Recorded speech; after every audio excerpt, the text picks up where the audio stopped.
All right, welcome back, everybody. Still getting tweets from people about what's happening in Limpopo. Trust me, it was not the right graphic. We've sorted that out and corrected it for you. And again, we do apologize for putting that one up. So we put up the correct one to give you a much better understanding of what's going on in Limpopo. Well, let's go back to the Rock now. And Sakina had such an interesting conversation a bit earlier with the IEC. I think she has another guest with her now. I'm quite excited to see who. And I do know that as the leaders are visiting one by one into the Rock, I'm hearing talk of President Cyril Ramaphosa expected to visit the Rock today. So I don't know if you've had any word on that one, Sakina, and who you're going to be chatting to.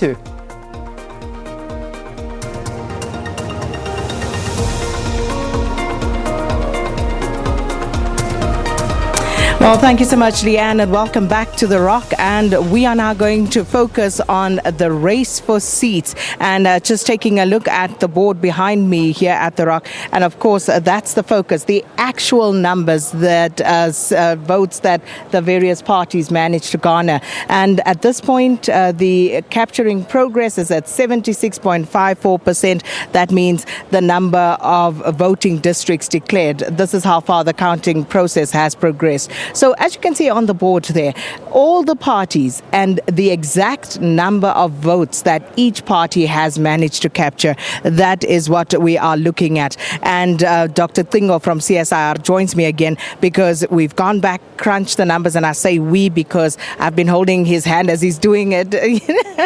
So Dr. Tingo, we now have an exact number of how many seats each party will need to get in order to get a seat to the National Assembly. Let's talk about that. All right. Using figures that the IEC has shared on their website, we've calculated that we need approximately 43,760 votes for a party to qualify for a seat in Parliament. Now, that number may vary depending on various factors, but I think it is close enough to give us a sense of how many parties are going to get a seat and so on and so forth, or more. So if we round it off to the nearest 1,000, we're looking at around 44,000 seats for each party. That's what they need to get. Let's take a look at that board again to see how your party is faring, the party that you support or voted for. How close are they to that 44,000 mark to get one seat in the National Assembly? So with that up there, let's take a look at the predictions for the various parties. And let's start with the top three parties, the ANC. As it stands right now, 6,944,884. So how many seats are they predicted to get at this point with 76.54% of voting districts declared? All right. So with this current declaration of votes, voting districts, it looks like the ANC will get about 230 seats in Parliament. And the following party would be the DA with 83 seats, and then the EFF with 42 seats. So again, just comparative to the previous election and how many seats they had in the fifth Parliament, how is that comparing? At present, I don't have the number of seats for the previous election, but if one does a comparison by percentage, if you look at the ANC going down from 62% to 57%, you can just work out what 5% of 230 is. 10% would be 23, so 5% would be approximately 11, 12 or so. And so 230 plus 11, 12. So they would have had about 242 seats and now going down to 230. Well, interesting there, Dr. Tingo. And also just looking at the new entrants and the ones who are perhaps doing slightly better. If you take a party like the Freedom Front Plus, of course, and we've spoken quite a bit about them, and looking at the number of seats that they are predicted to get at this stage, let's just take a look at that. So the current number projected for Freedom Front Plus is 10 seats. And the other party that is within the top five, which is number 4, is the IFP with 14 seats. So, yeah, We'll see how. I think that represents an increase in the number of seats for them. I believe the Freedom Front Plus has about 4 seats currently, and that's going to increase more than double then to 10 seats. So it's of course going to be a good story for some, not so good for others. But overall, again, at 76.54% of the voting districts declared, how much movement are we likely to see with regard to the predictions that you are giving us right now? I think with this many votes, or rather voting districts declared, the likelihood of major shifts is very, very low. I mean, at least from our prediction model, we know that once you reach that steady state, there's very little that can happen that moves things around.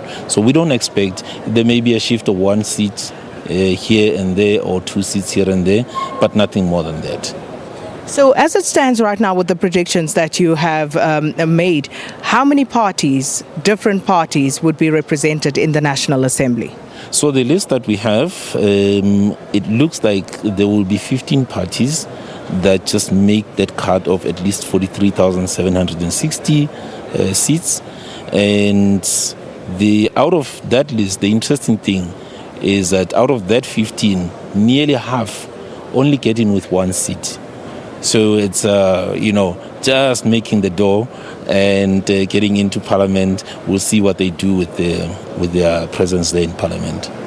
And of course, then there is the issue of sometimes there's a formula that is applied then by the IEC, because we often see parties who maybe just didn't make it bumped up and they do get a seat in Parliament, or a party that maybe at some stage had 1 gets 2. Talk to us about that particular process, if you are able to tell us how they actually arrive at it. Okay, so it's quite a complicated formula. One of my colleagues who was writing the code for our algorithm to do this said it's a mini thesis that he has had to do, and so on and so forth. But it is allocation of seats proportionally, and the remaining seats, because you can never really have the exact numbers. With the remaining seats, there are formulas that they use with regard to how many then parties got how many votes, and they rank them and allocate then the remaining seats according to that rank of the remainders once you've taken out those seats that they qualified for. Well, we're going to leave it there. And of course, we'll go and crunch some more numbers to look at the provincial legislatures and, of course, how many votes the parties will get in the provinces. But seats, I should say, rather than votes, because the votes are already in.